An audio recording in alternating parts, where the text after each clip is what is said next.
नमस्ते, मैं डॉक्टर स्मिता अग्रवाल आपके सामने उपस्थित हुई हूँ वेदास की नॉलेज देने के लिए। कल मैंने आपको उसका इंट्रो दिया था। आज मैं उसके आगे आपको बढ़ के बताना चाहती हूँ कि देखिए, वेदास जो है ना, वो सिर्फ़ एक किताब नहीं है, वो हमको बहुत कुछ सिखाती हैं। जैसे हर आध्यात्मिक किताब हमको ग्रंथ हमको यही सिखाते हैं कि हमें अपने जीवन कैसे अच्छे ढंग से जीना है। तो वेदास हमको सबसे पहले ये सिखाती हैं हम कैसे अपना एक आदर्शपूर्ण जीवन व्यतीत करें, जिस जीवन में सच्चाई हो, ईमानदारी हो और सारे सद्गुण हो।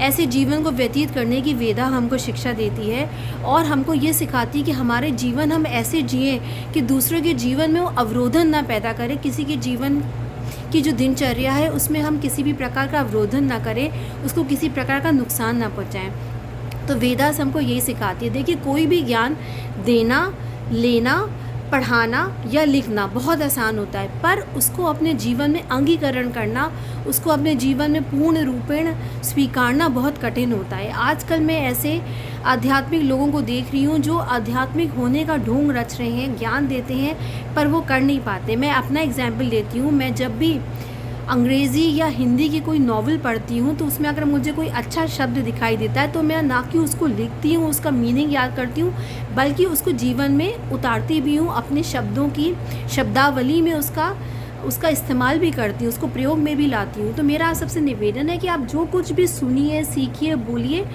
50, 100, 1000, लाख चीज़ें बोलना बड़ा आसान है, पर उसको अपने जीवन में उतारना बहुत ही कठिन है। तो वेदास हमको ये शिक्षा देती है। और वेदास प्राथमिक रूप से हमको कर्मिक लॉ के बारे में बताती है। कर्मा, हम जो जीवन में जो भी कार्य करते हैं, जो भी हमारे से जो भी एक्ट होता है, वो एक कर्मिक लॉ के थ्रू गवर्न होता है और वही निर्णायक होता है कि हम कैसे अपना जीवन आगे आने वाले जन्मों में हमें क्या सुख मिलेगा, क्या दुख मिलेगा।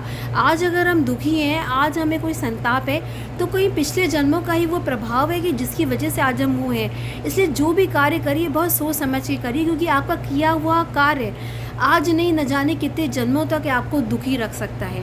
तो हमको भी नहीं समझ में आता है कि कर्मिक लॉ क्या है, क्योंकि वो कुदरत द्वारा, नियम द्वारा, इसकी जो नियम प्रणाली है इतनी जटिल है, इसको समझना बड़ा कठिन है।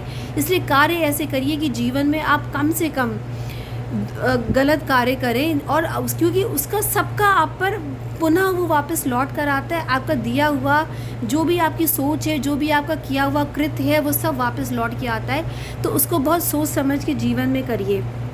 और अगर इस जन्म में हमें उसका नहीं भी फल मिलता है तो किसी न किसी जन्म में जाके उसका फल ज़रूर मिलेगा। यहाँ तक कि वेदास में ये भी लिखा है कि देवता हैं, जो देवतागण हैं, यक्ष हैं, किन्नर हैं, वो सब भी कर्मों के इफ़ेक्ट से दूर नहीं हैं। तो इसलिए जीवन में वेदास को उतारने का सबसे ज़्यादा ये है कि अपने जीवन को सुचारू रूप से संपन्न करने के लिए सबसे ज़्यादा आवश्यक है कि आप नैतिकता, आदर्श और ऐसी जीवन में ऐसी अच्छाई के रास्ते पकड़े, ऐसे सद्गुण को अपनाएं कि जीवन में आपके क्लेश कम से कम हो जाए और आपको कर्मिक लॉ में फंसकर उन दुखों को भोगना ना पड़े। इसके आगे मैं आपको कल बताऊंगी। Thank you so much.